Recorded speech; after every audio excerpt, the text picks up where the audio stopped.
And SAPTA has been keen in bridging that gap. We have various pillars: training, research, advocacy, but at the same time also recovery support, which is another new frontier, and prevention. So what do we have? We have academic programs. Our main program is the Diploma in Addiction Counseling, which many of the people who have stood have learned. It's a program that is accredited by the Ministry of Education under TVETA Authority, but also important globally. We have been accredited, for those who are in the addiction space, know about NADAC, the National Association for Alcohol and Drug Addiction Counselors, to offer the same. We also have professional development courses, and in those professional development courses, we are accredited by both local and international institutions. We are an education provider for the Colombo Plan under the Drug Advisory Program to offer the universal treatment curriculum, universal prevention, and universal recovery support. And we've also CHILD, which are programs now we have started to roll out in the country. The courses that we offer, they are normally driven by the gap and the demand that we find in the field. Let's go for clinical practicum. In the field, we realize that we have limitation in terms of qualified supervisors. Developed a curriculum on clinical supervision, which was approved by NADAC. So for those who want to be supervisors, this is an opportunity that we can take. We know the burden that comes with working with persons with the SUD, and most of the counseling programs we know personal therapy. But for us, we look beyond the personal therapy and focus on students. Every week, supervision for every student who is doing their practicum, engaged by us, but we also get to engage them when they are doing their practicum. Again, also, we started a program to support our students. As Susan mentioned, when she was in the class, she was the only person who didn't have an addiction problem. But then, because of the nature of our courses, we get to have people who come and they are taking the course as a recovery support for them. So we don't want just to focus on the academic bit. We also want to look at what kind of a professional do we give back by ensuring that people are also able to address their own personal issues. So we used to run weekly student support programs, and for sustainability, we handed over that to students. But then along the way, things didn't work out so well, but we didn't want to lose that element of support. So we wanted to bring the school fraternity, all the students, into a support program, and we recently introduced a Journey to Freedom program, which focuses on making change. This is not for students with addiction, this is for us, and looking at the element of creating hope, making change that sustains, and training ourselves to maintain that change. So how have we impacted? What has translated to the workforce that SAPTA has been able to build? We have been able to produce over 600 people with diplomas, and this has not just been a Kenyan phenomenon, it's spread across Africa. Hopefully, after today, we will also be talking about Asia, because our programs are also online. And looking for opportunities to collaborate and scale up from now a diploma to a probable degree program, because we do not have that in our country. So many of the students have been from Kenya, but we've had graduates from Uganda, Rwanda, Malawi, Botswana. We've also had students from Ghana, medical doctors from Botswana, others from Ethiopia. We've also had Somali, South Sudan. So our composition of students are clergy, psychologists, among others. So these are people that we have put in the industry to respond into the drug demand reduction challenges.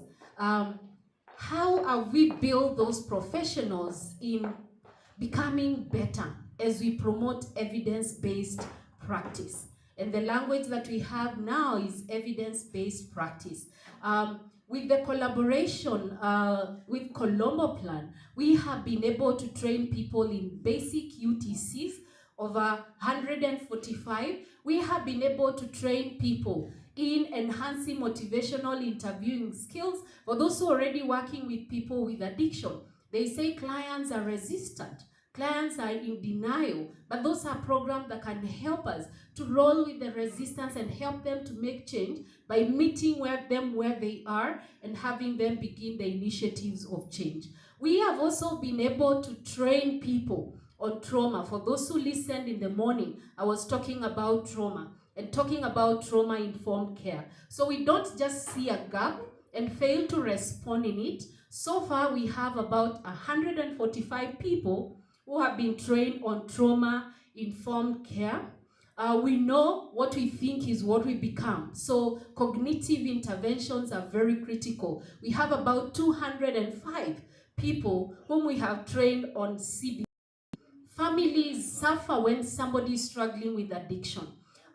So we've also had professionals whom we have capacity curriculum on women. We've also trained about 10 through SAPTA. We have also prepared people to be able to achieve that through the Colombo Plan in the GCCC before, but currently we are working with ICU mode there. And we even have better news in that, because we are working with DR. We'll be able to offer examinations within Kenya of newest kid in the block. And I'm happy to see some of the people who are here. In Kenya, around March, the Ministry of Health, they were able to come up with a curriculum on interventions for gambling addiction. It's a profession needed to NAIDAC, and we are happy to report that it has been approved. So as you learn interventions for gambling, so other partners, we work with NACADA, we work with ISAP Kenya, and of course here Afri-Asia, if you've looked at the logo, you haven't missed SAPTA in it. I've talked about the responses that we've had informed by the field. But what is it that we can do together? Partner with us to expand the workforce. Let's also take the diploma into the next level, and that is degree and beyond. I just want to say something that a student from SAPTA said, an alumni, so that we get a picture of what it means to train with SAPTA. SAPTA has felt like home, has felt like my second home for me. I came here a broken soul, seeking some knowledge on the addiction that had plagued me for over 17 years. I got this and more. From SAPTA, I have gotten a whole new perspective of addiction, caregiving. It is here that I learned about empathy, unconditional positive regard and compassion. These are not just catchphrases, but practices I have seen applied on myself and others. I have gotten healing within this institution. Through my healing, I'm helping many others in their journeys of addiction recovery. So before you become a helper, we focus at making you healed and useful and intentional. Thank you very much. You can be reading the first one on those nice comments from a current student who is a case manager in the US and how in the UK rather, and how the experience as SAPTA has been for her. Thank you very much. I hope to see you. We have our tent outside, our banner outside there. get more inquiries on how we can partner. Asanteni sana. Thank you so much, Catherine. That's wonderful work. So many alumni in the house, they can attest to what you have done. All right, I would like to have Dafin. Is she here? Please. After Dafin, we'll have Rogers with also an exciting intervention. Please make it as brief as possible. Your allowable time is 5 minutes. Thank you. Good afternoon, and I work with the Uganda Alcohol Policy Alliance on the agenda for substance-free futures.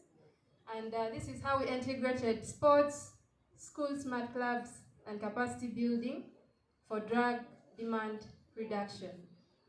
Yes, it is a topic you will allow me, please, briefly, in seconds, to talk about some of the risk factors, intake of alcohol and intake of tobacco. So we designed a program funded by organizations, 75 in Uganda, that come together to see that we have an alcohol harm-free. Bernard, kindly wave to the people. Yes, he's the Executive Director for Kawempe Youth Development Association. So my overview, as I look at the time, we are going to see the challenge, what we had, what was our approach, then implementation, how did we implement? We shall see the results and possibility of scaling up and the next steps. So the challenge, it is the program was youth. I'm saying is because after the 1 year of the pilot program, an international organization picked interest in what we were doing, and they added us money to also include a mental health component. So I will keep using is, was, please don't get confused. So adolescence is a formative window for health behaviors, and statistics show that 61% of the people that use alcohol in Uganda started before age 18 years, and 31 started before 14 years. This is by Movendi International. I'm sure I've heard about Movendi. And I don't think it is a separate 4 years, but we are glad that we surpassed that and we had 1,578. And the percentage was 53% were female and 47 were male. So those are some of the pictorials for the project. And yeah, the theory of change. We have to make sure that there is life skills development. Teach these young people refusal skills, self-management, and problem-solving skills. You may be wondering, the sports that we are talking about, the schools interventions, the capacity building, is the everyday song that NGOs are singing. What is that different thing that we can do? Or what is that different thing that we can borrow from what they did? Let these people embrace the program. Let them love, not you loving what you're teaching them. Let them own. Let them feel the need to go to the training, so that even when the teacher or whoever, the facilitator, is late, they will feel concerned and call.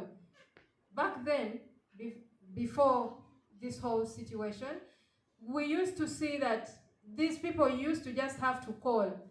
You have a meeting with maybe the youth in the community, but you just have to remind maybe the VHTs to go and mobilize.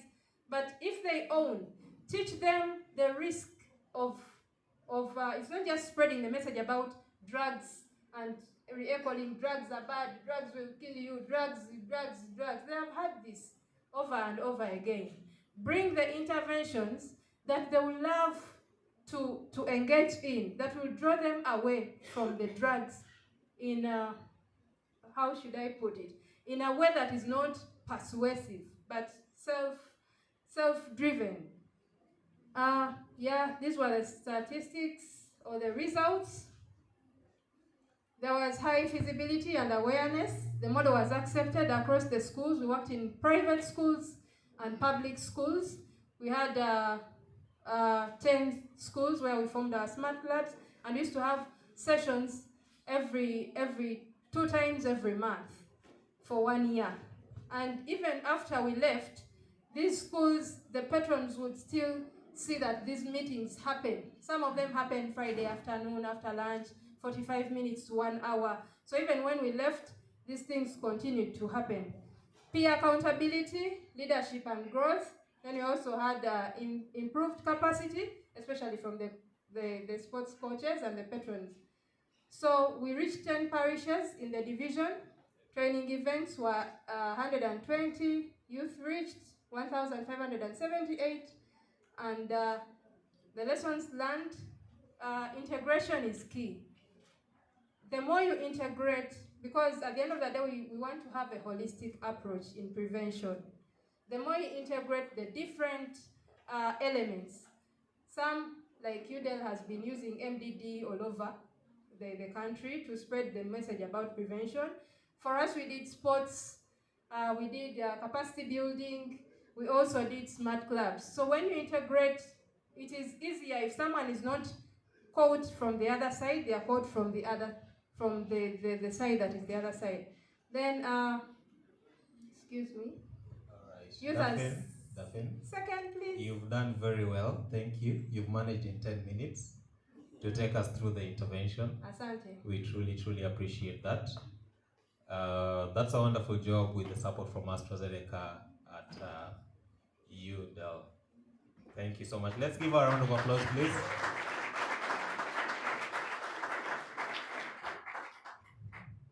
We want to clap very uniquely for her. No, not that way. So this is what you're going to do. Please, let's prepare that clap. Let's prepare it. We call it Manyunyu. Manyunyu is clap. Manyunyu. Then we'll drop it once, alright? Okay. Alright, let's go. Drop it. Thank you very much. Alright, I'd like to welcome Rogers.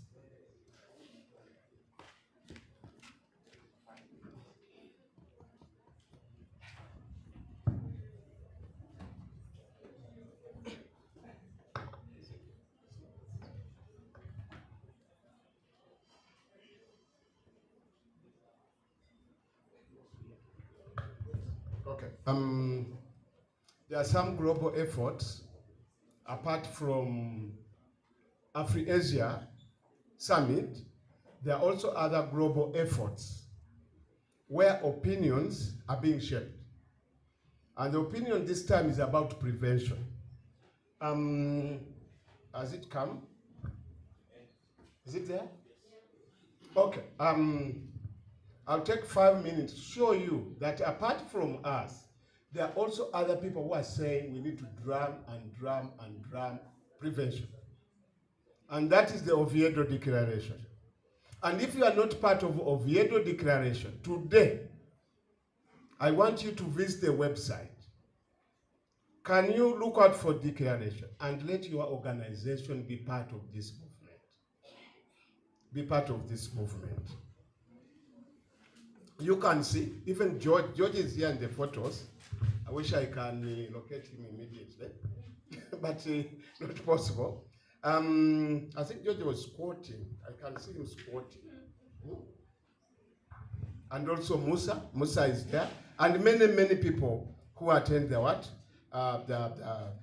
So this initiative has been going on since 2023. It stems from the expert consultation, who saw that governments were contributing less and little about prevention. You can see the Global Task Force. Of course, audio is in the corner at the top there. The man behind from Project Hombre, Spain. But many others, you can see others. But outstanding is the honorary member at the bottom of the corner, Dr. Gilberto Gela, who was a former chief health and prevention plant at UNODC. You can see how many countries have signed, or how many organizations have signed. Africa, we are doing very well, but some countries are missing. America, Asia, I want to congratulate you. Your list is going also longer. This declaration, this commitment, this idea we are pushing for has been translated in 50 languages. English, but I want to tell you people in Kenya, you have Swahili here. And people from Tanzania, you can see at the bottom, there is Swahili. So don't have any excuse. Can you encourage many people to sign, to visit the website and sign? We give you the map here. Over 3,173 organizations, 35% are from Africa. Your organization needs to be part of this Oviedo Declaration. And I'm going to show you the 10 points we are arguing for. We had an opportunity to visit Miss Wadi Gada at the Executive Director at UNODC to promote it at international level. And this has been given audience even at the Convention Against the Narcotic. CND. Okay. They were presenting it to all country representatives globally at the Convention Against Narcotic Drugs. The resolution on prevention was adopted in 2025 at CND, promoting comprehensive scientific evidence-based multi-sector national systems of drug use prevention for children and adolescents. And I want to congratulate the Afri-Asia for taking on this mantle. When I see the word prevention, this is where we want to go. Every effort which can help to increase prevention is highly welcome. Dozens of hearings which have been held in America, in Africa, and the reports are available at the websites, by the way. These reports are available. Dozens of hearings, and telling people that the way to go is prevention. Ours were in Asia and Africa, I think 24, 25, they were held. And the 20 top countries in Africa, which have endorsed, I'm talking about endorsement of the Oviedo Declaration, which is a 2-page document. Nigeria, scoring well. Kenya, number 7. Look at number 7, Kenya. Tanzania, you are number 13. Tanzania, you need to increase it. You need to increase. Of course, Uganda is also doing well. Okay. Now, these are some of the regional forums which have supported the Oviedo Declaration. Mongolia, Nigeria. I'm just showing you where countries have accepted and have invited and endorsed and signed the Oviedo Declaration. We've got observers. Spain, the government of Spain has endorsed this and is an observer to see that this is highly promoted. Of course, the others, the Vienna Committee, we've got many, many others. But what is important, are you seeing now the email at the bottom? You can scan the what? The email. Can you scan the email? Because they ask me, did the people enter there? By the way, we can tell you have entered there. Scan the email. Scan. And this will show you a lot of, even the declaration. Now, what is the declaration of Oviedo about? Oviedo is a small town in Spain. What are the 10 proposals for incorporating prevention in our drug policies? Number 1, we call on countries to dedicate at least 25% of their drug demand reduction strategy and policy budget on prevention by 2030. Are you in agreement? Are you in agreement? Can I see by show of hands that you are in agreement that our government needs to devote 25%? Now we are going to read the second one together. Promote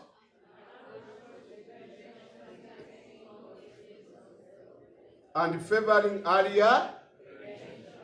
Your voices were getting lower, please. This is the second commitment. Number 1 was 25% of the budget. Number 2 is to promote approach to what? To prevention. Can we read it together? Everybody, please, as part of exercise, can we read number 3? Ineffective and counter. That's where the doctors come in. SAPTA and many others. Can we do research and weed out any effective and counterproductive what? Prevention strategies. Can we read number 4 together? To shift the focus from drugs to individual. Thank you so much, Afri-Asia. You are already applying this. And this is what the declaration is all about. Let me show you the remaining 5. The remaining 5. Mainstream, intersectional approaches in prevention and all population risks. Number 6, boost multi-stakeholder prevention systems and documenting effectiveness and cost effectiveness when implemented globally. Like what Daphne has been sharing. These are things we want to document and share so that others can learn. Number 7, we are going to read together number 7 because it's too long. Can we? Okay, go with me. Number 7, provide. Number 8,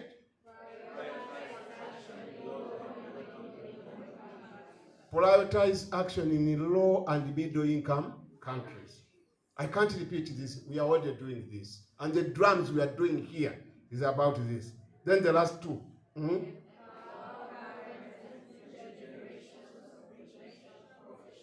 And lastly,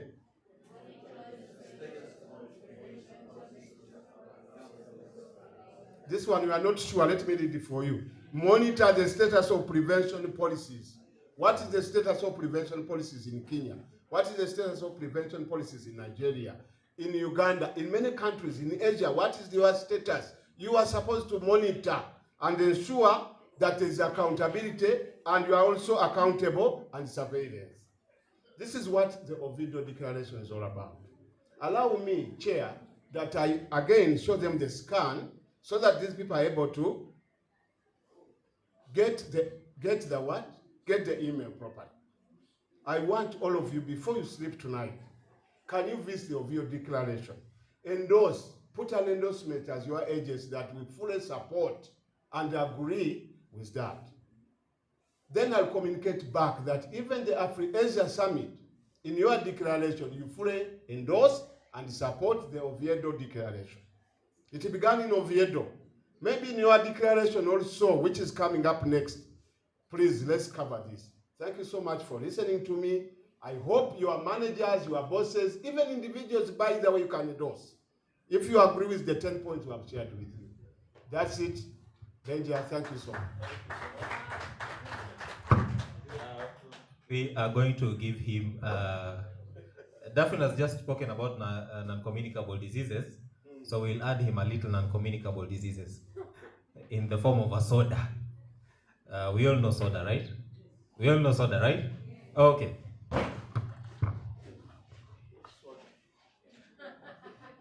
we do it this way. Wait for the soda. Wait for the soda. You have your bottle of soda? Yes? Okay, imaginary bottle of soda? Yes, yes, yes, yes. When you open, what does it do? When you open, what does it do? And then you pour it in a glass for him. And you hand it to him. Thank you very much. Thank you.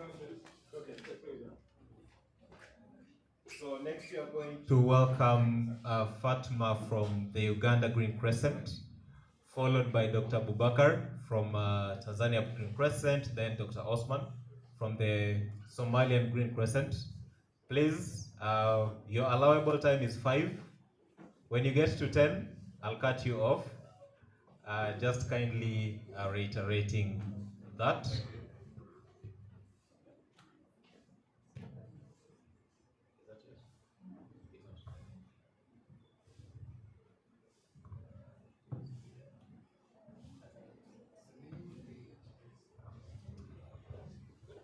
Good afternoon, members.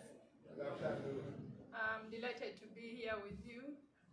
My name is Fatma Ndaura, a clinical psychologist, focal point person, team lead, Green Crescent. I'm the focal point person, team leader, Green Crescent, Uganda. You are all welcome. The topic I'm going to discuss is gender-specific treatment approaches with regional perspective. I based on this research using Ugandan examples and a few from the refugee settlement, because I do research about mental health research in refugee settlements in Uganda. I'll begin by defining the key terms I'm going to use. Gender refers to socially structured roles and behaviors that vary across societies and change over time. Treatment approach is a specific strategy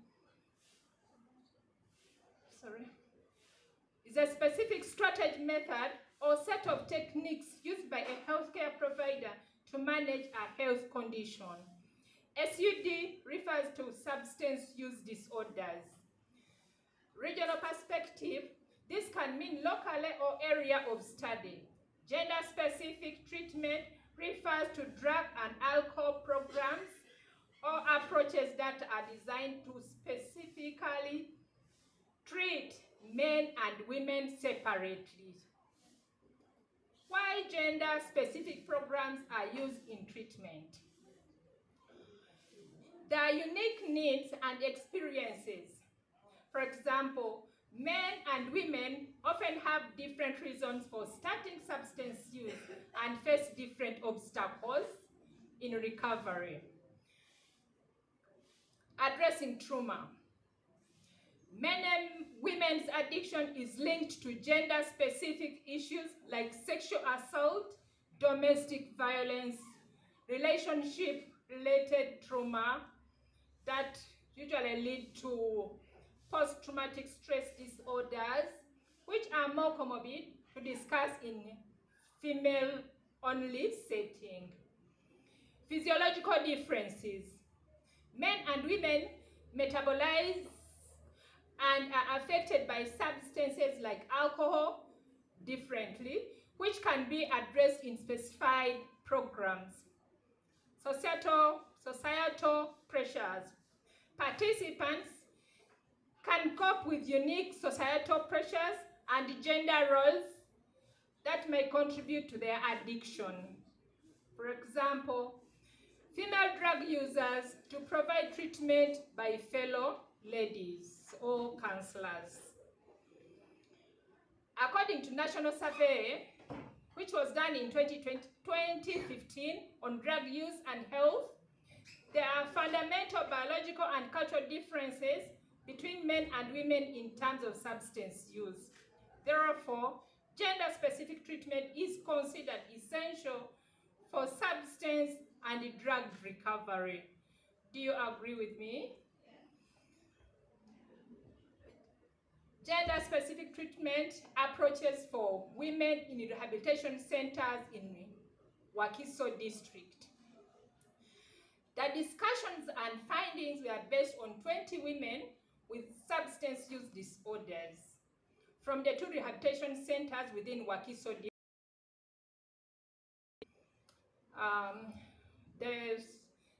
The habitation was Central Field in Kampala, in Wakiso district, and Serenity Center in Kagoma, still in Wakiso district, located at Namlonge, that had applied gender-specific programs to their female clients during treatment.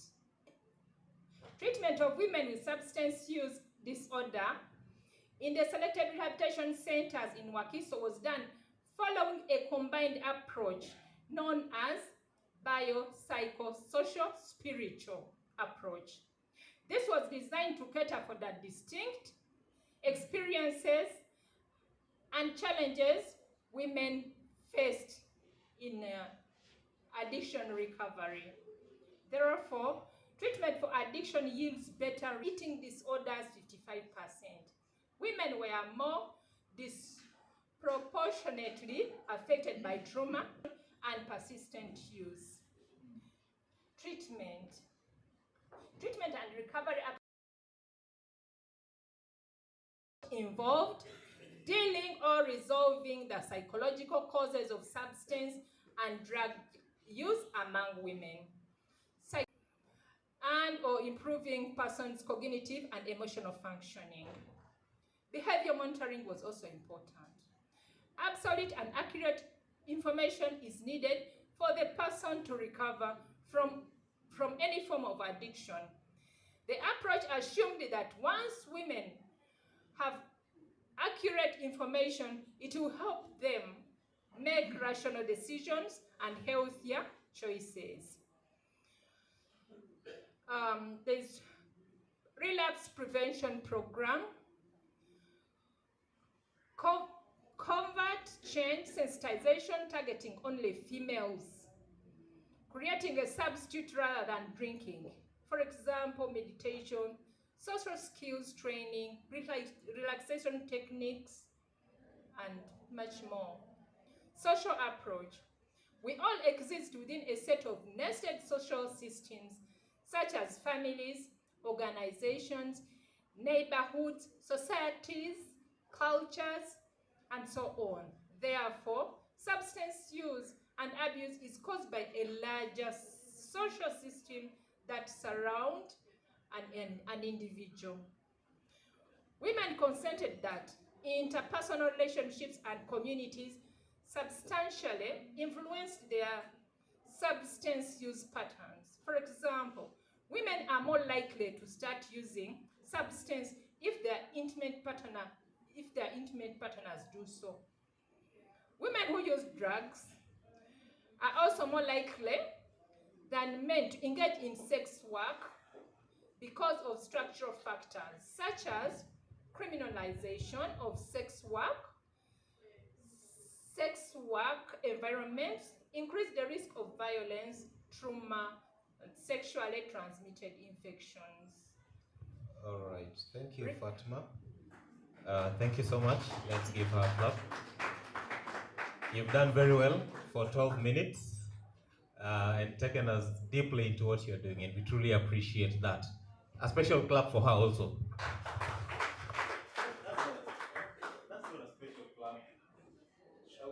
That's not a special clap. Now, nobody likes mosquitoes, right? Of course. Nobody likes mosquitoes, right? The same way we do not like addiction. True? True. We do not like addiction, right? All right. So this mosquito is the addiction.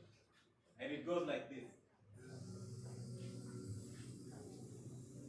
And you want to kill the mosquito. So how do you kill the mosquito? Capture it and then you? Thank you very much. How does it work? Thank you so much. I would like to welcome Dr. Abubakar from Tanzania as he's coming on. Earlier, someone asked about the role of technology.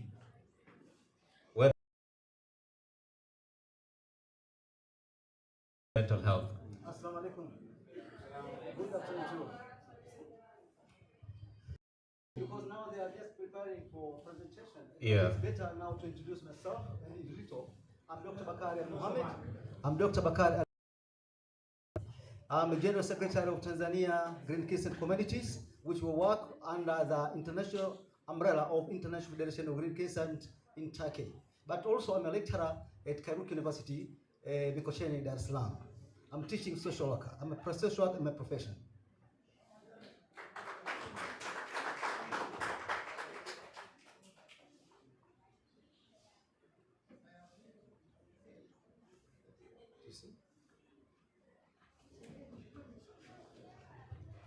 My work today is about is to bring the situation of substance abuse in rural and uncovered area in Tanzania.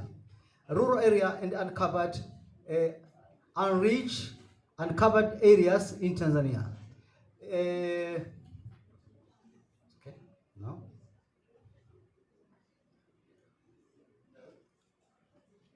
As you know, rural area is very far from urban areas. And everything here is East Africa, including our country in Tanzania. Most are brought or maybe found in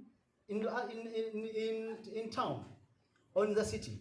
Even those old programs that we provide in Tanzania, like methadone clinics, detoxifications, sober houses, and others, actually found in town.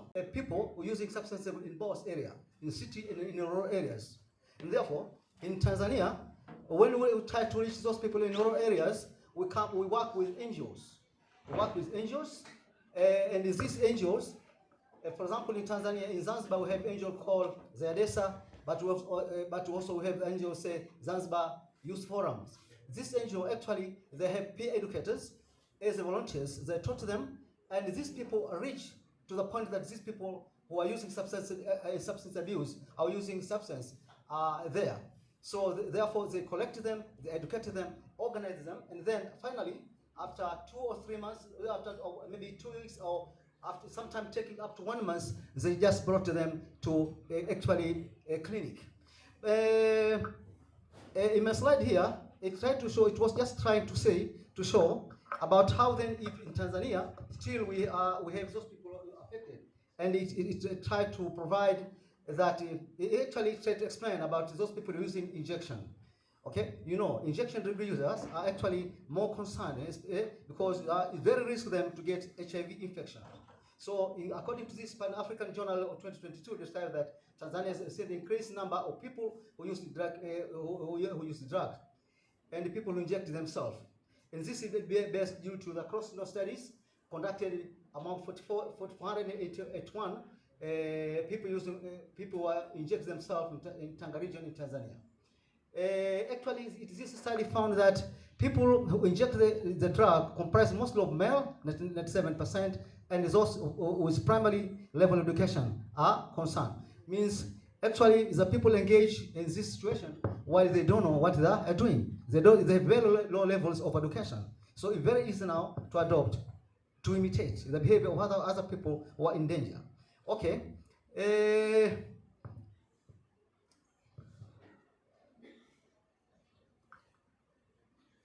Other things they said, those people with low educations and people who use the drug for long become as an independent predator. Okay, for to be involved in that using substance abuse. I have already explained about rural areas. There's no need to explain. Peer educators already explains, and I've already explained about the angels. And now let's come to unreached populations. These unreached populations, the population is now very difficult to identify, to know them. And these people who are using drug and are using drug to hiding. It actually they don't like to be known. Therefore, they do everything in order to make that they hide themselves. Richmond, for example, Richmond is the daughter and son of very common, they don't like to hide. And actually, these people they have the money because they are very different with those people who are who actually normal drug user. I can say normal drug user that those people other people ask those people to bring the drug in that area. So these people are usually these people are usually, or maybe because according to his work, we find somebody is like soldiers, or very common person in mshahara, likizo bila ya mshahara, yani leave without pay, and therefore get a good time to go for treatment. Therefore, in that time, because they take leave without pay, can go either to engage in sober houses, or can go and get treatment at sober methadone clinic, something like that. Other thing that you say that these people actually is very difficult to them to identify. They have their chance. I think I've already explained here about those people who are actually unreachable, like for example, soldier, politicians, religious leaders, and families of the person who have high authority in the society. I guess is this unreached person, like a rich man, can buy a ilekete for 2 million or 3 million together, can utilize longer, kete for a long time. So just using by some hiding and utilize that. Maybe 100 times with one is poor one, a young person who is poor, who buy every frequently. I think I've already said about that. Now, so this student, this clients, may if now they suffer much, and if they are in danger to be known, or to be at risk, or now or high craving, if they suffer much, maybe with high craving, what, and if they cannot resist based on the problem, in other terms they say in bottom, that's what we call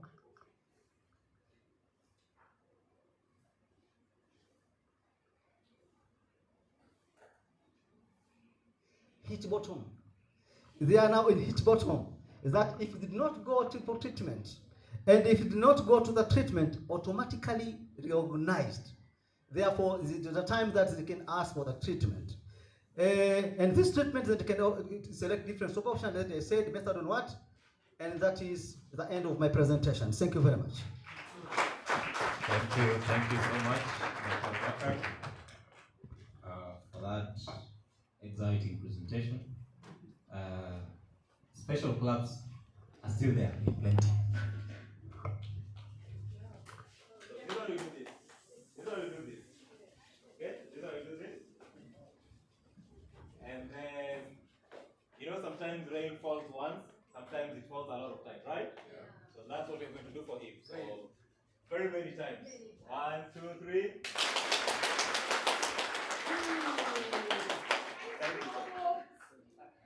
We'll add an excuse for next one. All right, so ChatGPT, for those who know about it, just released a report that says millions of people around the world report suicidality and mental health problems from the chats that they record. Millions of Kenyans, sorry, not Kenyans, millions of people around the world, at least 1 million every week, report suicidality and other mental health problems. So it's a really big thing. Goes to what Shane was saying earlier. So I would like to welcome Dr. Osman from Somalia. He will be followed by our friend from Kenya with the Green Crescent, then Dr. Jacobus. Then we'll have 2 more people to conclude.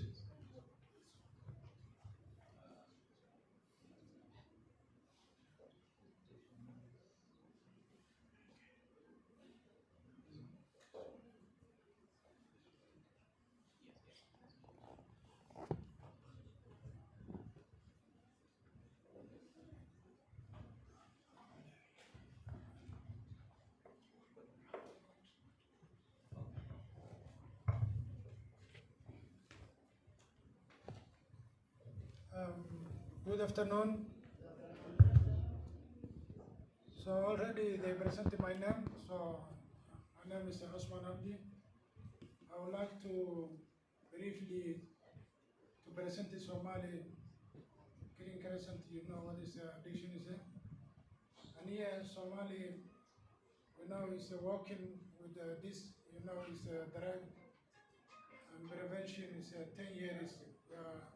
Community in Somalia. Audible? So we here, you know, our side, you know, is the problem is different country. So our country, we are severe rising about narcotic and drugs, you know, especially, and we are our painkiller, you know, is a problem. Tramadol. That's one is our. That is one of our country, you know, is and this one is growing about you know, is cannabis. Another drug is usually, you know, as marijuana, heroin, and cocaine. So I think this one is a contributing factor that road of prolonging of the conflict in Somalia, trauma, you know, after you know civil war, also youth unemployment. So also vulnerability is transit point in Somalia. It's long, you know, it's costly, uncontrolled. You know, this one is the main trafficking of the transit of the hub of the international drug.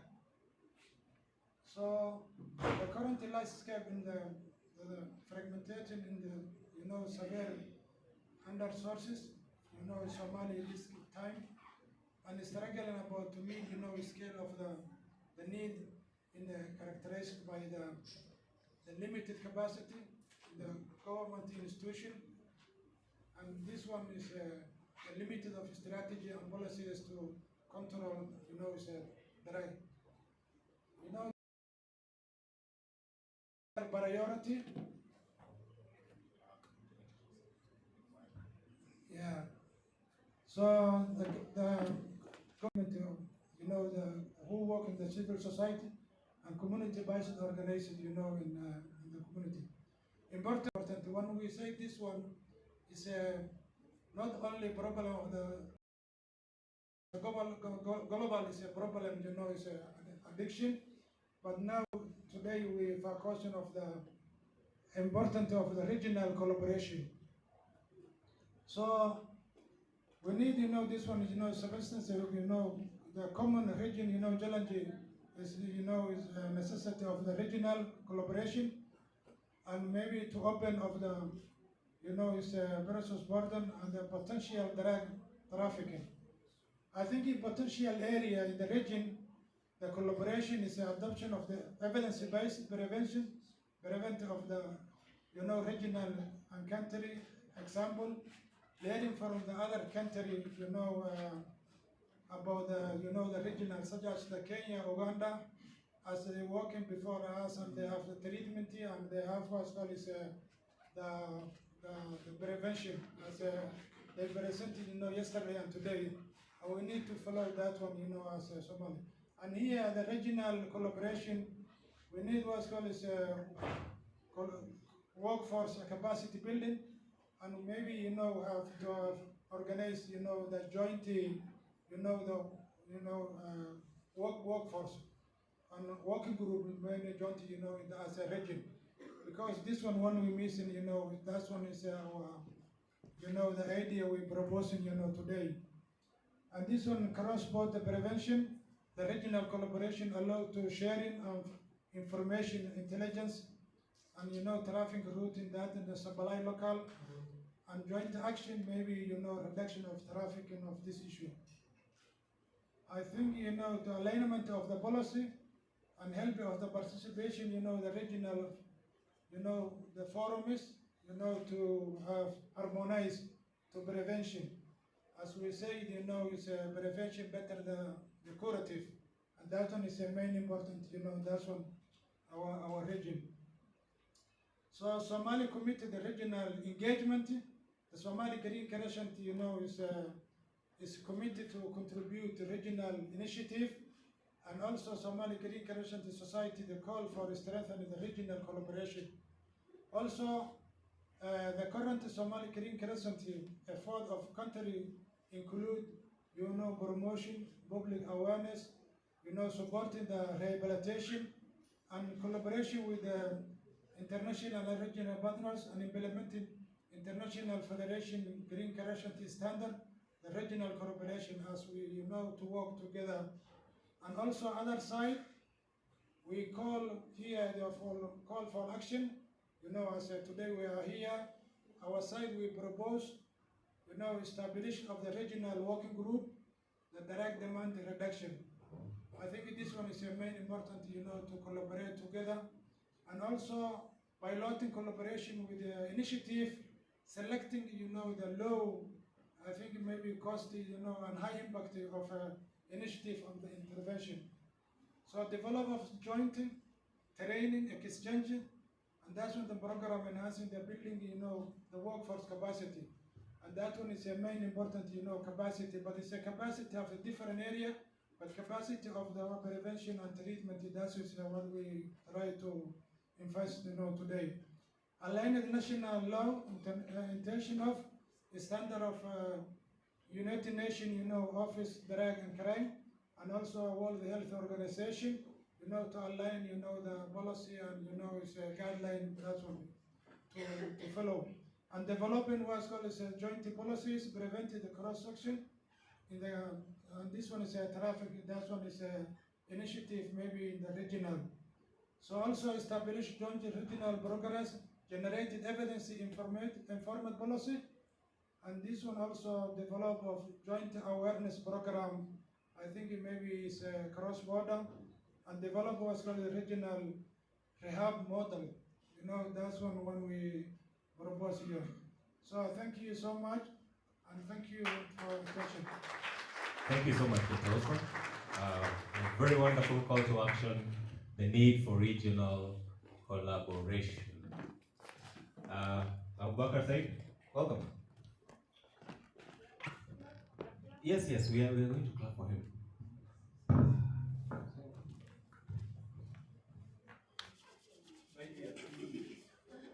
So,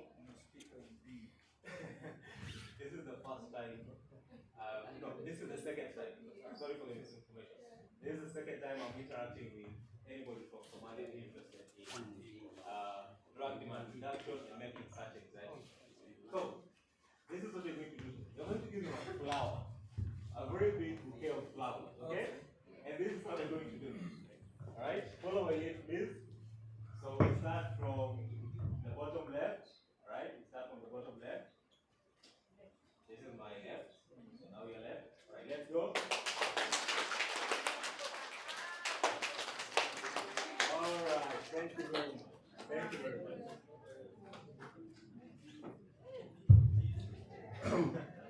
Good afternoon, everyone.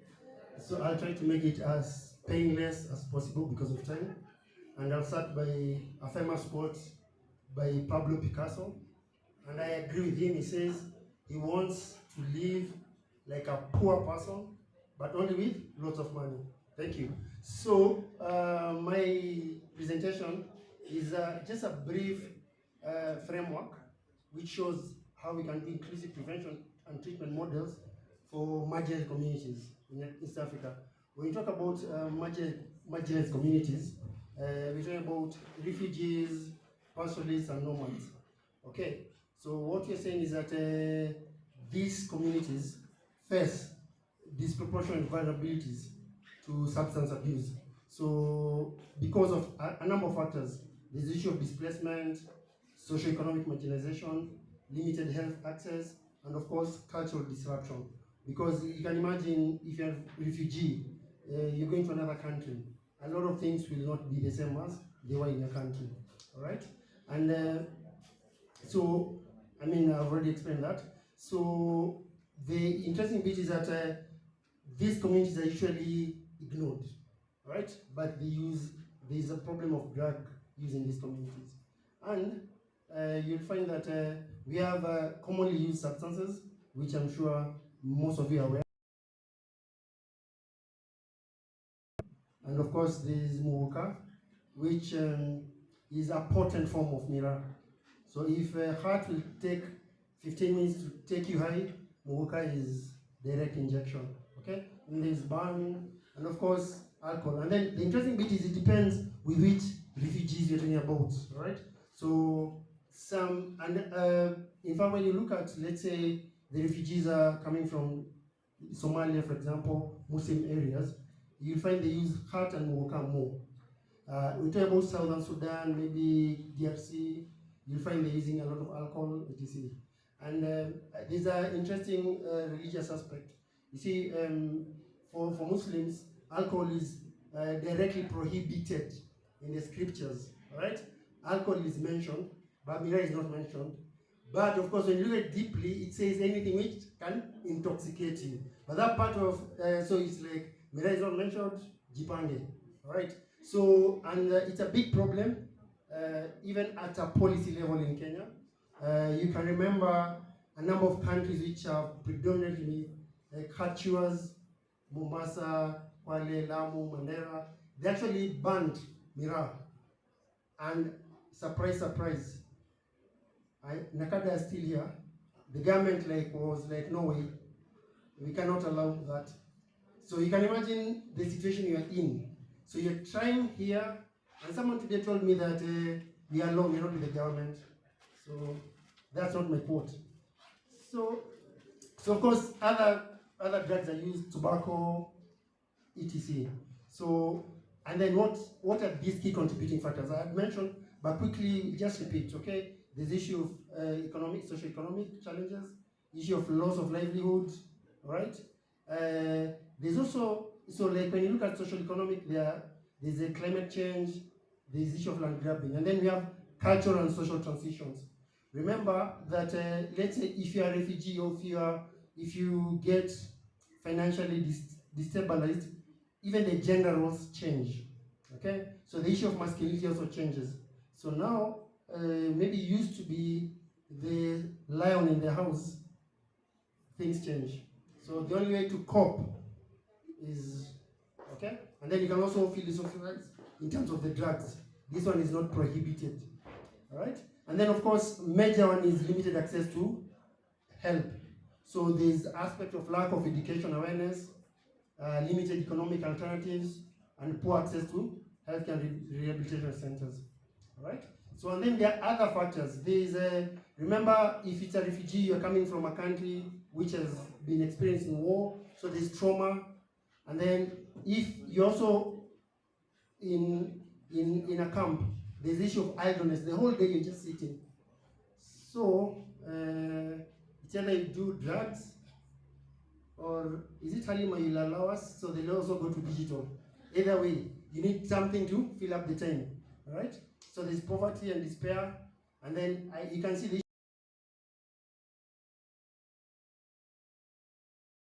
and the other leaders are saying, forget about it, all right?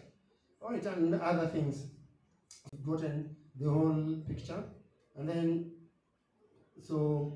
I'll quickly go to effective treatment models.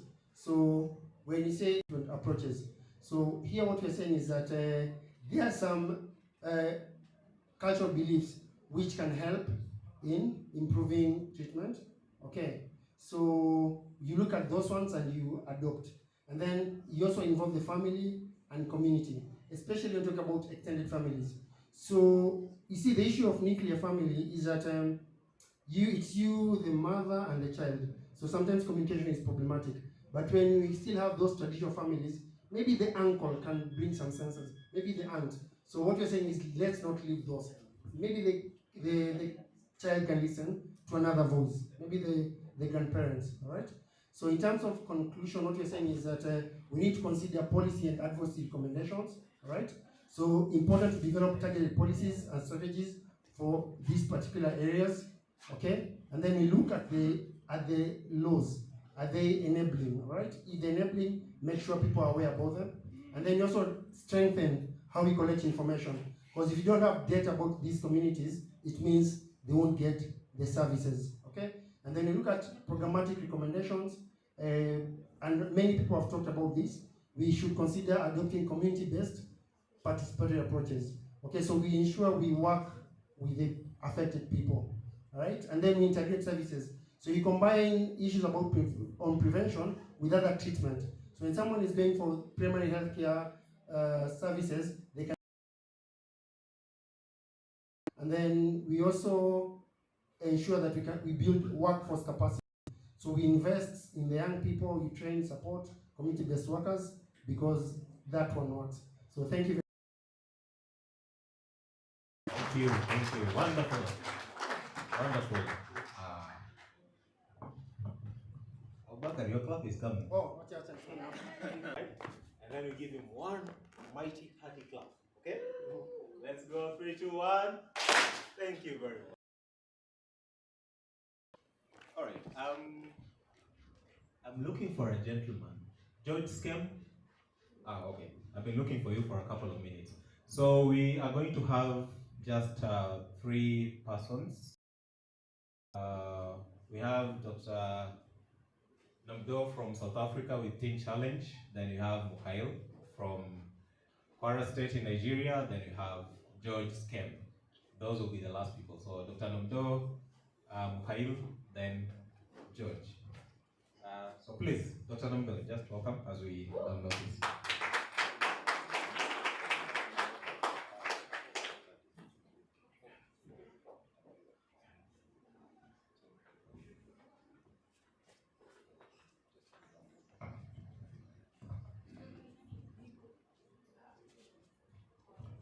A very good afternoon, everybody.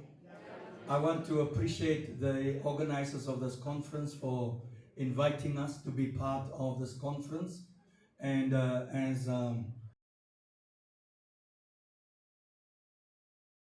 name is Jacobus Nomdu, and I'm from Cape Town, South Africa, working in the field of addiction for the last 28 years, both in prevention, early intervention, and of course treatment. And across the continent of Africa, we have programs in 33 nations, and of course across the globe, 142 nations with 22,000 beds. I am delighted to share with you on somebody said a new kid on the block, and that is the Hope Revolution. And bringing the Hope Revolution because I strongly believe that people, when they find hope, they find strength to rise, reason to live, and meaning to life. This program was birthed right here in Kenya in 2014 with the objective to mobilize the most underutilized institutions, our churches, our mosques, and all the faith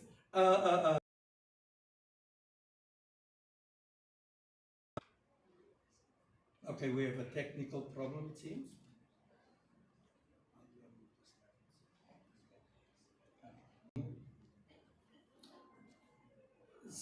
So we believe that if we're gonna, so having this huge problem and so little resources, we believe the hope to people, and this is a more collaborative response to addiction.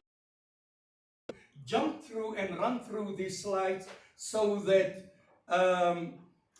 you see my title is a collaborative response to the church to play a more significant role in becoming part of this great response to addiction. It is important. It is believed by ourselves when we mobilize the church and the faith-based institutions, we have a greater chance, because this is where we have so many people that we can train, equip, and of course mobilize men to find their creator. As I'm running forward and look at what we have here on the continent of Africa, it is our children and our youth. It is believed that Africa has the youngest population, and because this has become, in particular in South Africa, the primary group of people using substances and being abused are those under the age of 14 and then from the age of 16 and 25.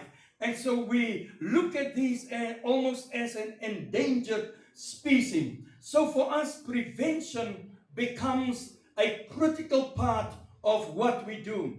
One of the things that we do in our primary and pre-primary, it is to go into and create or develop culture-relevant programs for communities. One such program that we have developed, it is what you see, the mascot tiger, and the simple word and the simple message that we give, it is be wise, be strong, be free. We found that through these programs, many doors opened in primary schools. In fact, in 2024, we have reached 274,000 primary and high school learners right in only in South Africa. Across the continent of Africa, we have reached over 700,000 people with these prevention and of course early intervention and awareness education programs. So prevention for us has become almost our primary responsibility. And then through the Hope Revolution, we have what we call the Houses of Hope. And these are homes within community. Homes in community that would serve as a first place of contact. You remember that substance abuse has become stigmatized. We call, and I wonder if my colleague there would bring that book up as I'm talking, stigmatized. But some years ago, I started to think about my late mother, how she spoke about myself and my brother, because one was good, one was in gangs, and one was a career person like myself. And the thing that I believe that we have to change the narrative of addiction, it is to believe that no mother gave birth to a drug addict, but mothers gave birth to sons and daughters. And so instead for us to fight against drugs and fight against gangs and we fight for sons and daughters, because we believe there is longevity, there is legacy, there's destinies in these sons and daughters. And so we have made an intentional decision that sons and daughters must become important. A previous speaker said, instead of talking about drugs, we need to talk about persons. How do we personalize this thing? Instead of looking at a drug addict, looking at sons and daughters. Colleagues, I want to submit to you today, if we're going to change the narrative of addiction, we have to change this narrative. we have to state it in the beginning. And that beginning simply is, no mother gave birth to a drug addict. Let me run. Let me run because my time is up. Part of what we believe, it is community is important. Community is important for the work that we do. We can't do this work outside of community. We're saying it takes a village to raise a son, to raise a daughter. But it will also take a village to make sure that those who had fallen along the wayside, that they can be restored, they can be recovered, and they can be transformed through our collaborative efforts that we will apply. And so training, skills training becomes part of, but this next slide is what makes us excited. We have just 2 years ago signed an MOU with Nelson Mandela University as a faith-based organization. How do we help the university as an academic institution? How do we help academic institutions to become a civic university, becomes a university in service of humanity and of society? And I am here to submit to you or to report to you that through this collaboration, we have now trained over 600 academics to understand it is not just about having knowledge about compassion, but having compassionate knowledge.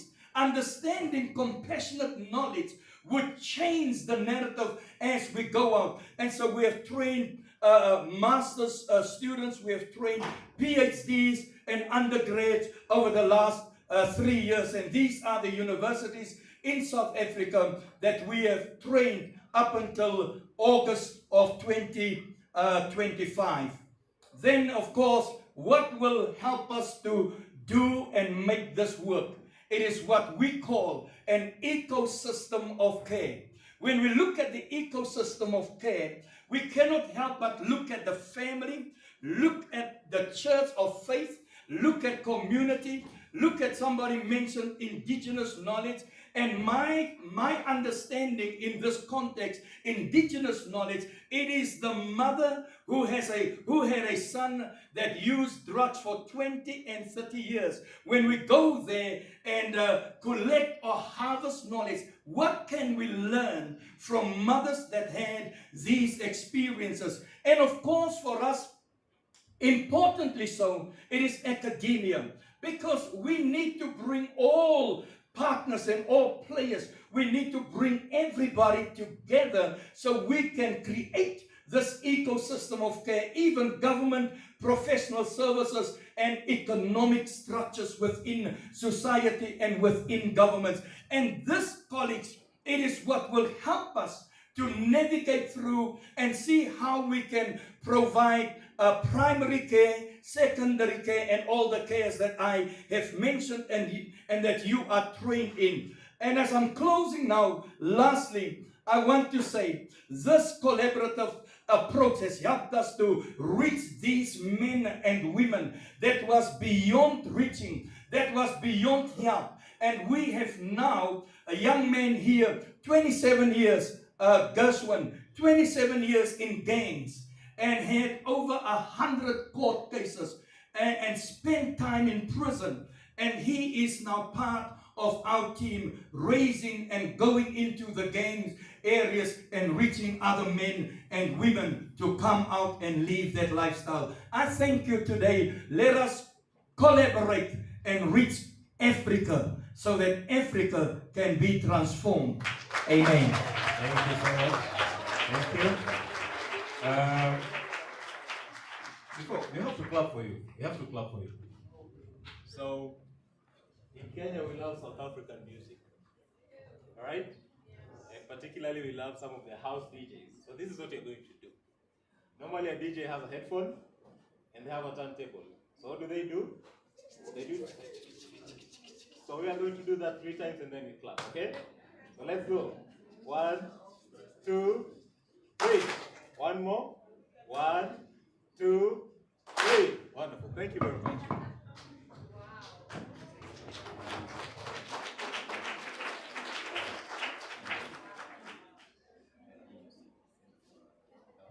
right, so I'm going to welcome next Mr. Ileru from Nigeria, Kwara State specifically, to also give us a brief intervention. I can just say a word as we get his presentation sorted. All right, thank you very much. Good afternoon, everyone. So I know it's pretty late and we are all tired. First and foremost, I would like to appreciate the organizer of this summit. It's really an eye-opener for me, and I believe as we all are going back to our countries, we're going to make more changes. So my name is Aileru Olamideka Mukail, and I serve as special assistant to the governor of Kwara State on drug abuse prevention and control. So the governor, Governor Abdulrahman Abdulrazak, who doubles as the chairman of the Nigerian Governors Forum. So basically, most of our work are based on prevention, because in Nigeria, it is believed that it is only the National Drug Enforcement Agency that is the sole agency to be responsible for the issue of drug, and these are actually caused a lot of problem for states because they have left the fight to the national agency, and the road is becoming so loud.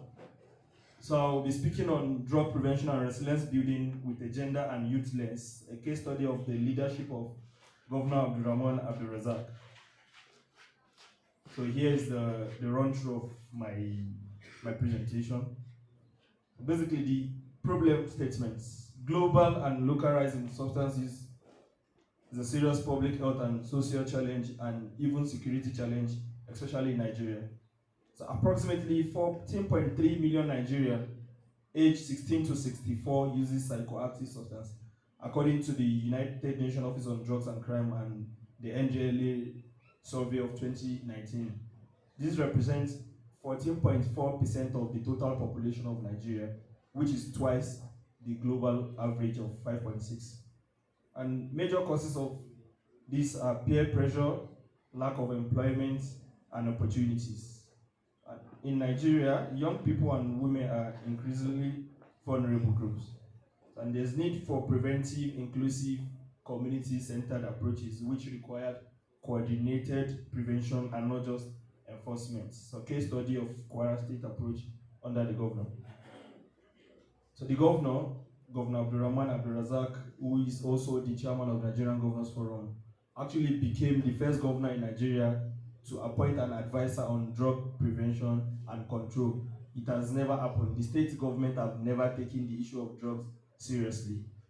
And also, like the topic I'm discussing in youth and gender lens, the state executive council consists primarily of about 65% of young people and female. This is to tell you that now the young people now have say in policy. So also the governor established the Kwara State Social Investment Program to provide opportunity for vulnerable population, young people, women and elderly, who are actually the people at risk.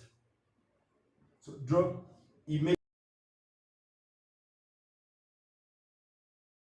institutional structure to coordinate prevention work, and policy focus on upstream prevention, education, screening, and not just enforcement. And most importantly, the political will, which the state leadership enable cross-agency.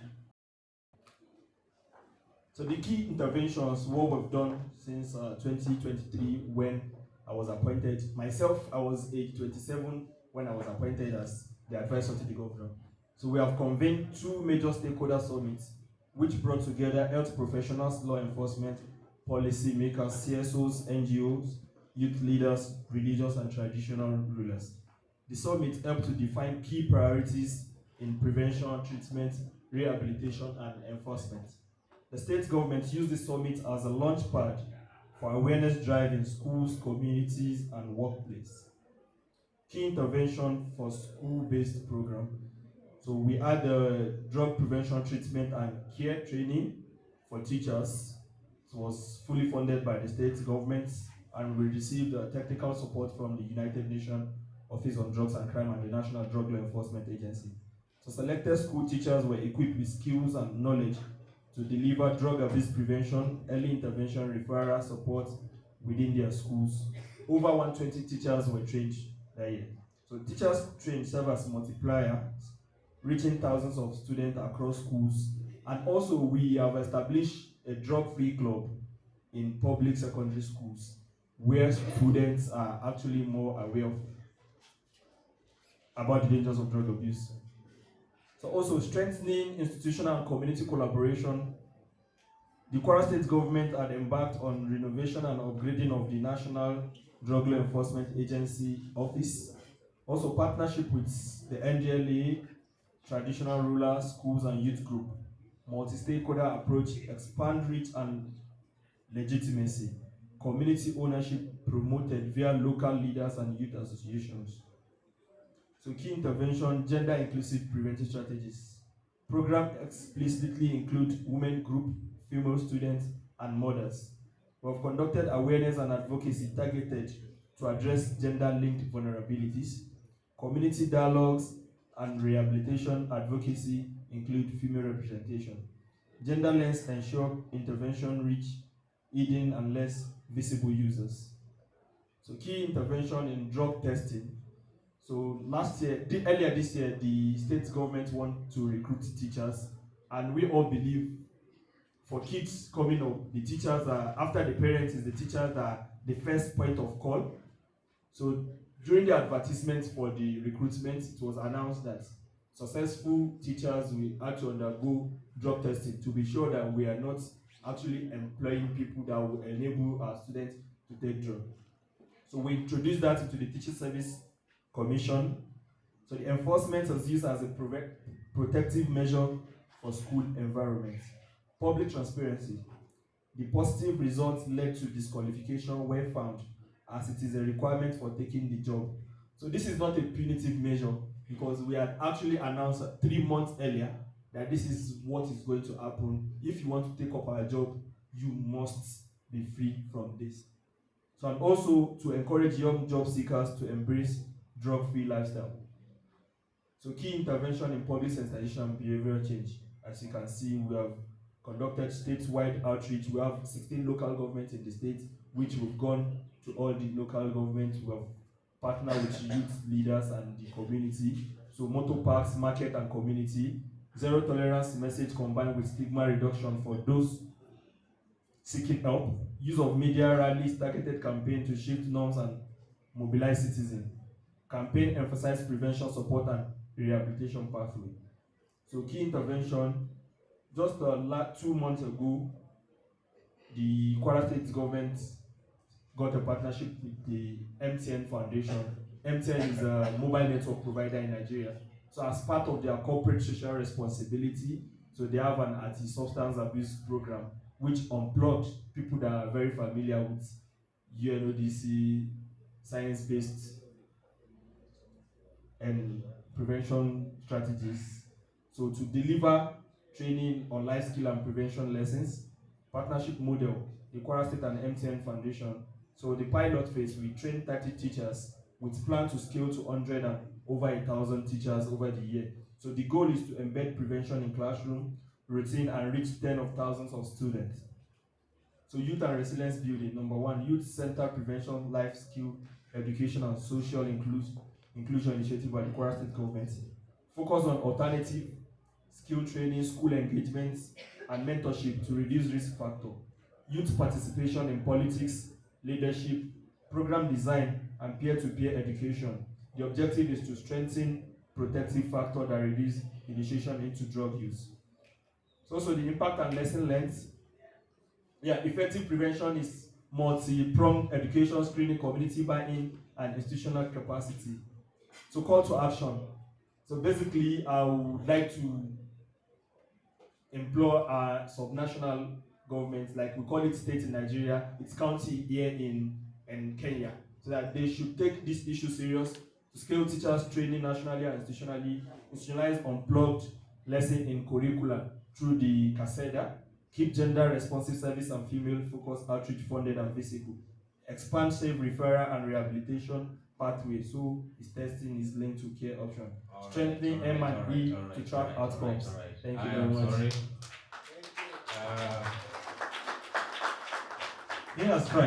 He has tried, And so we have to also give him a good clap as George makes his way to the podium. George, Skem, not George Ogalo.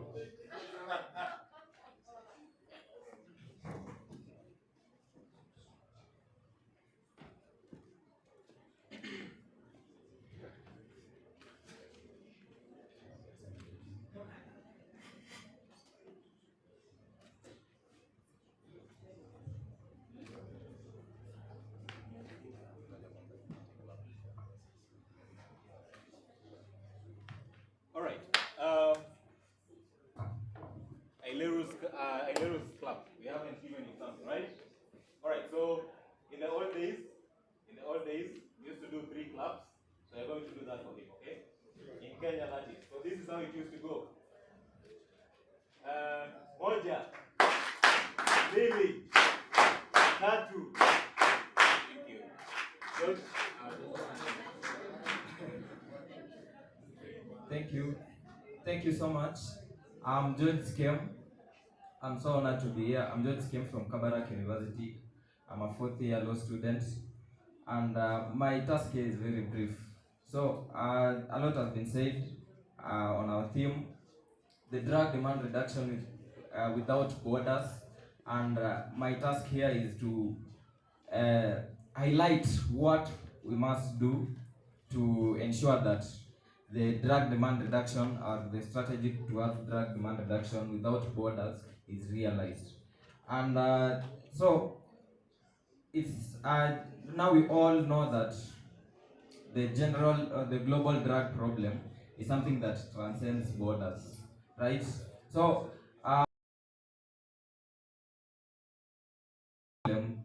being a transnational issue, it calls for shared solutions because that's a drug demand reduction. I put across a number of recommendations in realization of this global goal towards drug demand reduction, and I'll just hope to those solutions or recommendations. And first, we must ensure that we have alignment of laws and alignment of policies. You find that among the challenges we have that are hampering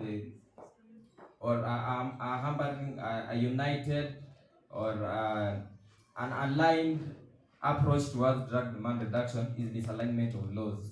Misalignment of laws and misalignment of policies, in that the policies that are being applied in one country or in one region are not in consonance with those that are being applied in another region.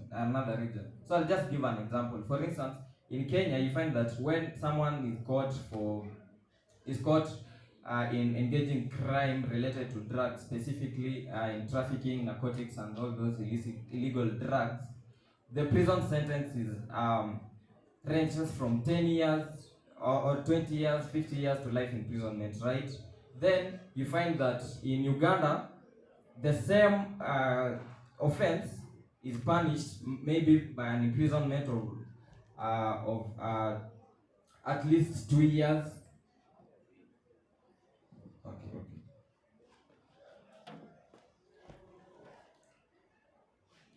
So yeah, misalignment of laws. We need our laws to be aligned. Then we also need collective responsibility. Collective responsibility, because the potential of effective cross-regional cooperation is undeniable, and the shared problem calls for the shared solutions. So regions must co-honor the global drug agenda and institutionalize cross-regional platforms, because we not only share the risks associated with these drugs, but also the responsibility to devise solutions that will reflect mutual respect and humanity. As I finish, I'll just highlight some of the challenges and opportunities to realization of this goal. All right, thank you, George. Thank you.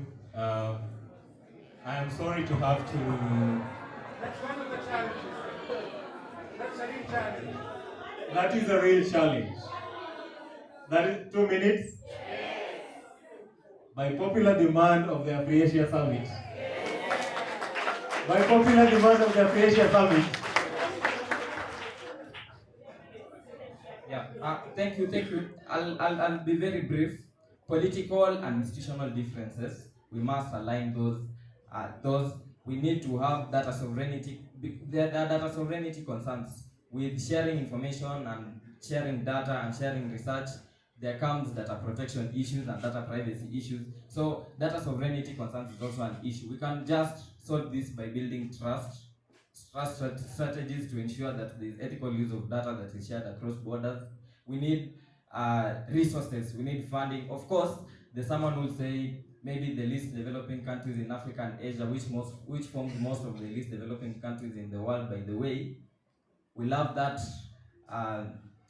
syndrome, that dependency syndrome. But then there are opportunities to realization of these goals. We need to adopt sustainable development goals as a common framework.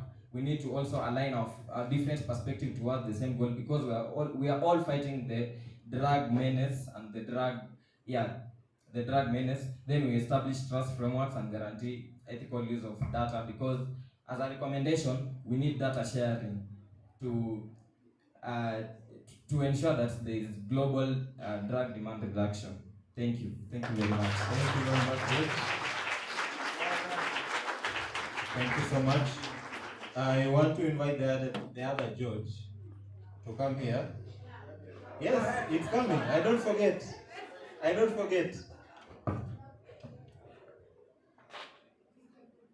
So he's in fourth year, that means he's barely 22. Are you 22? 21. That's why he was the last person to come here. The future is the youth, even though I was going to cut you off. The future is the youth. We must give them every opportunity to be there, beyond just talking. And that's a challenge that we have to take as institutions, as government, as civil society, as organization. So, it's clap. Goes this way. We start very smooth and low, okay? And as he grows up, we grow louder with him, okay? As we encourage him to keep going. Let's start smooth. Alright,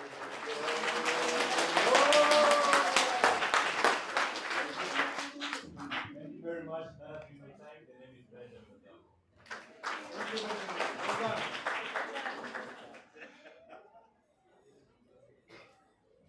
Hello, everybody. I hope you enjoy. Now, this is what we're going to do in the next, at most 10 minutes. Is that okay? Yes.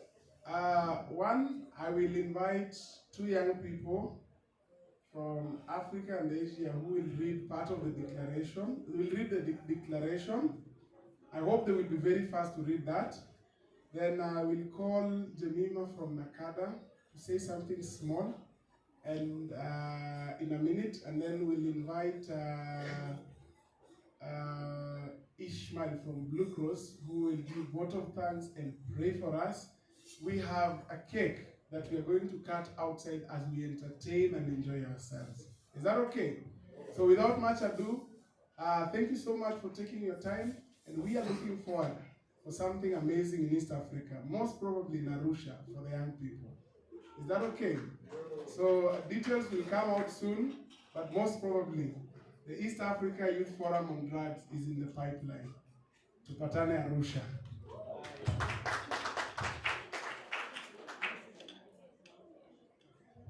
I'm being informed that we have a lot of people who would want to go to the temple.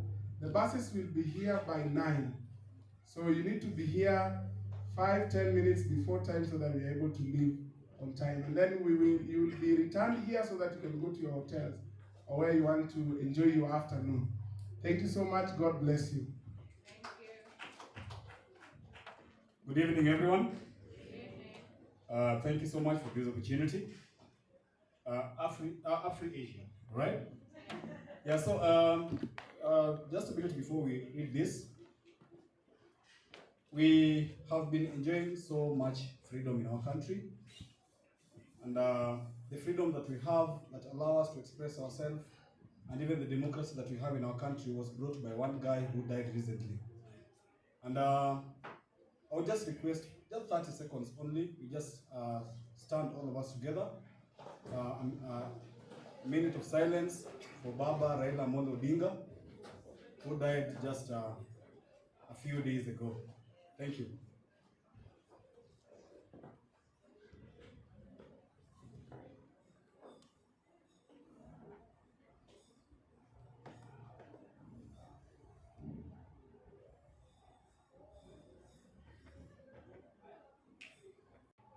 So the Nairobi Declaration on Drug Demand and Reduction, adopted at the inaugural Africa-Asia Drug Prevention and Treatment Summit, held in Nairobi, Kenya, 27th to 29th October 2025, theme Drug Demand Reduction Without Borders.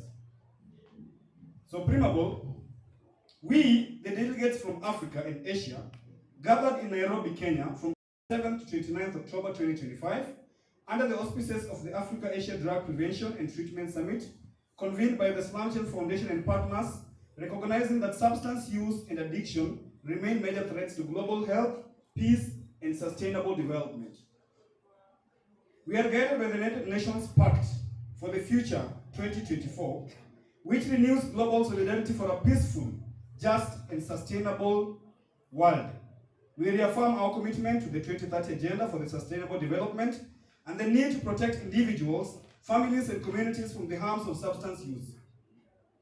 We recognize that drug demand reduction is central to advancing public health, human security, and social cohesion. Guiding frameworks and alignment.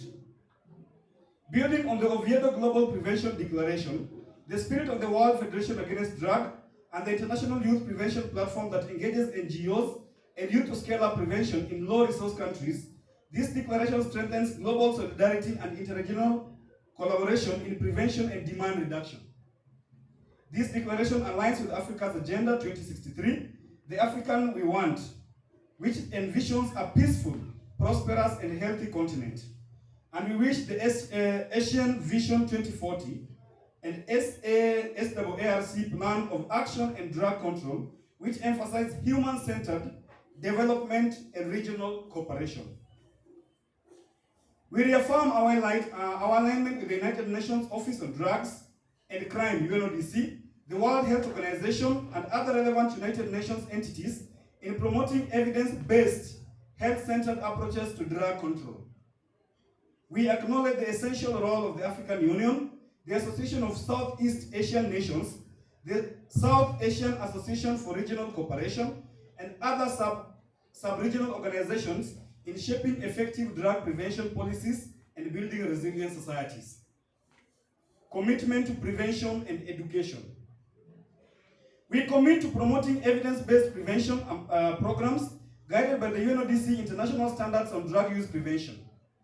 These include integrating life skills and character education within schools, communities, and families to strengthen resilience among children and youth. We will use digital platforms, sports, arts, innovation to reach young people and build social support networks. Governments are urged to allocate sufficient national budgets for prevention, early intervention, and awareness programs as part of the long-term national health and security strategies. These actions align with the vision of Africa's Agenda 2063 and the development frameworks of the Asian and SLRC for drug-free, peaceful, and inclusive societies. Treatment, rehabilitation, and recovery. We advocate for affordable, accessible, and community-based treatment and rehabilitation services, especially for children, youth, and marginalized communities. Government should promote low-cost, sustainable treatment models capable of reaching underserved areas and populations. All approaches must be gender-responsive, trauma-informed, and child-centered, restoring dignity and supporting reintegration.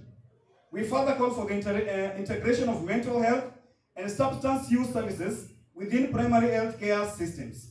Collaboration with the development partners, academia, and the private sector is essential to invest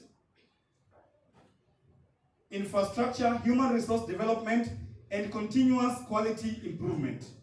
Treatment must be grounded in compassion and evidence, ensuring recovery and reintegration. And finally, on my part, research, capacity building, and cooperation.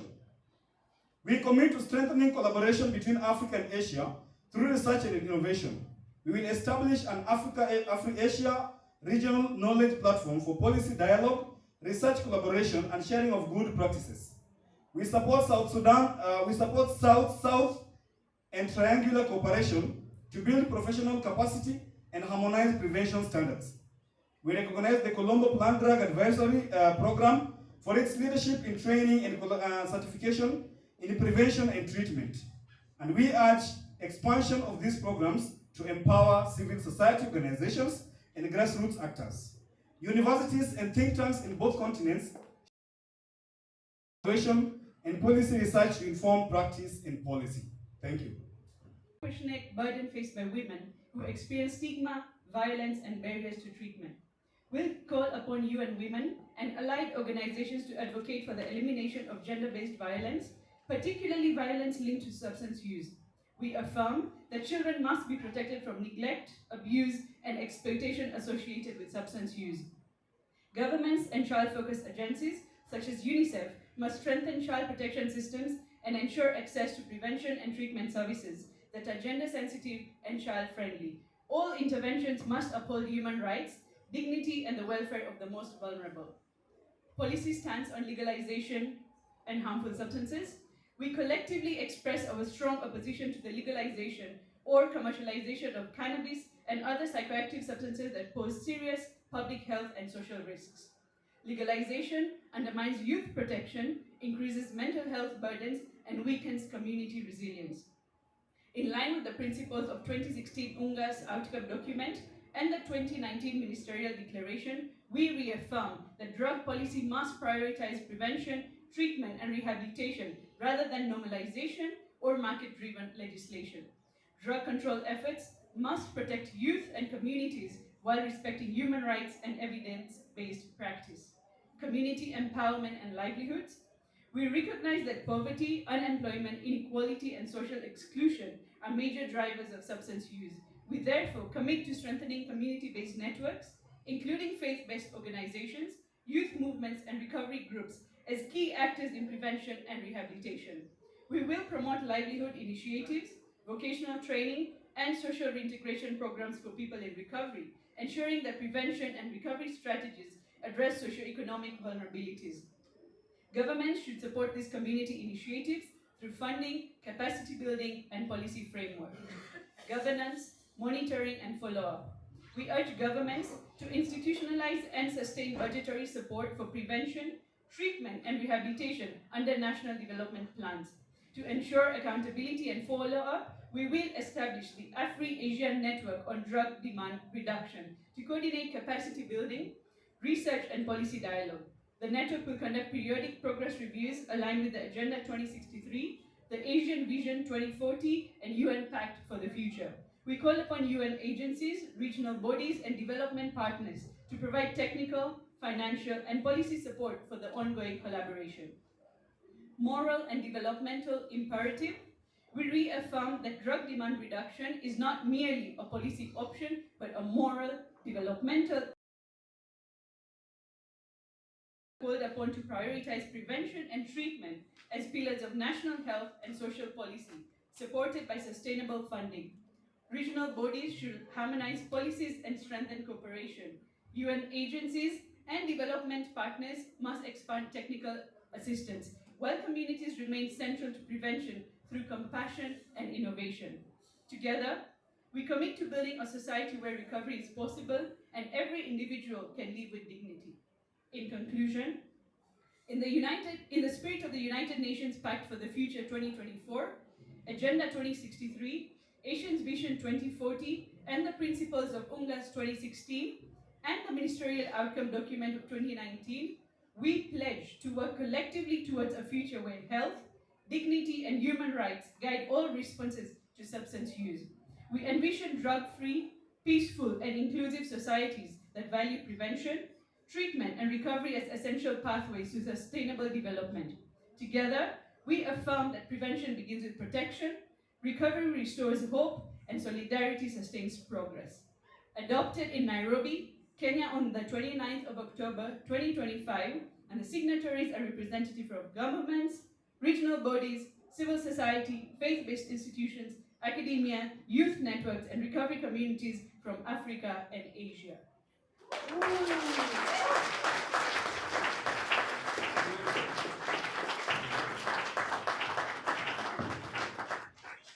Yes. Another round of applause to them. Now I kindly request, we need a vote of thanks. And after that, we will all of us converge outside. Then we do the cutting of the cake, and then we call it a good summit, okay? Ladies and gentlemen of the Afri-Asia 2025, give it up for yourselves for making this happen. My name is Ishmael Shem. My task is very simple. We have read the declaration of the Asia and Africa Declaration 2025. All that remains now is for you and your organization and the persons that you represented here, that you go back and do not just be a people that went to a good conference or a summit. But when you get back home, basically what you need to do is to come up with your own strategies from the sessions that you have learned from over 40 presenters who have stood on this stage and in the breakaway sessions, and you have learned and you have actually taken good notes, and we made sure that the books are of hardcover so that you can remember this for ages. Thank you for the organizers of Afri-Asia 2025. The committee that belabored over 1 year to just make sure that we have a conference that would bring a like-minded people, a people that have come from all. We thought it was just gonna be Afri-Asia, but we were wrong. This is a global kind of summit. And we want to thank God for all of you. Those of you who presented, you went through all lengths to just make sure that you did your own research, you talked to people, and you brought out the best from your own community. Thank you so much. Thank you for those of you who went into your pockets and you actually enable yourself to be here today. Yesterday, today, and I know some of you came in from Friday, yeah? And so thank you for using your own resources to make sure that you attend and make this a historic moment. Thank you for those of you who have taken time, because time we cannot repay you. I have counted. Yesterday at our registration desk, we had over 180 participants registering into this conference. And only if, because I count time as the best resource that we have, I want to count it on age and on average, that we have actually 1,500 years of experience sitting here, because I have been here for 30 years, but I did an average for only 10 years, so that I can cover for the students, those who are in the academia, so that I could cover up for those of us who are just beginning, 2 years, 5 years. So thank you so much for bringing all that you had to be here. The faith-based, the religious leaders, the people who have even given to make sure that this conference is a success. So may God bless you, even as we rise up onto our feet, and that I will leave you with. Okay, thank you so much. The media has belabored so that our faces would appear and these days be memorable even through and through. And they have always been keeping us posted on the, so that you can scan. Please go back with all that and make sure that you post and repost so that this Afri-Asia would make a meaningful time within your community. So I want to ask us to stand, even as I would release us with prayers, but my prayer to you is that James chapter number 1 verse 22 says, do not just listen to these words, but go and do them. That's the only way that this conference will make sense. For us at Blue Cross, we know what we're gonna do. This coming month, we are doing a youth concert without alcohol. And that's the only one that happens mostly in the western part of this region. And for you, you have your own code. Father, we are so grateful. You have been good to us. The weather has been good, the people have come, the time, the food, the fellowship that we have had, and even the learning, the knowledge that you gave a million people over time, that they have gathered within their own resources to make sure that we are gathered and are taught, and that we can get good teaching. We thank you for them. Thank you for everyone that you have brought safely to us. Them that wanted to be here and did not manage, we saw them on the screens and we are grateful. As we depart right now, waiting for tomorrow's event, we ask that you depart with us. We thank you for this establishment, that they allowed us even grace over time to be here and to celebrate this time. As we continue, we ask that you go with us and give us even the wherewithal to do the things that we ought to do. To the glory and honor of your name. For it is in Jesus' name we pray with thanksgiving. Amen. Amen. Amen. So, kindly request, let us get outside there so that we start with the cutting of the cake.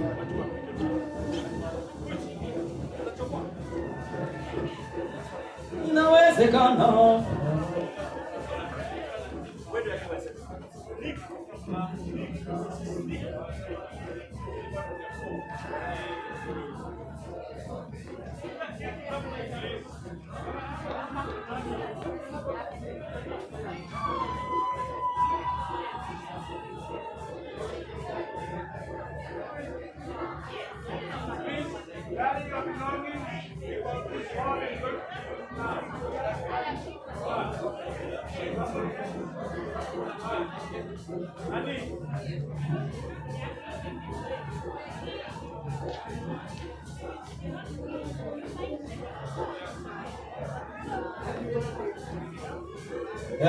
Please carry your belongings because the hall is closed. It's going to be closed right away and arrange. So please carry your belongings.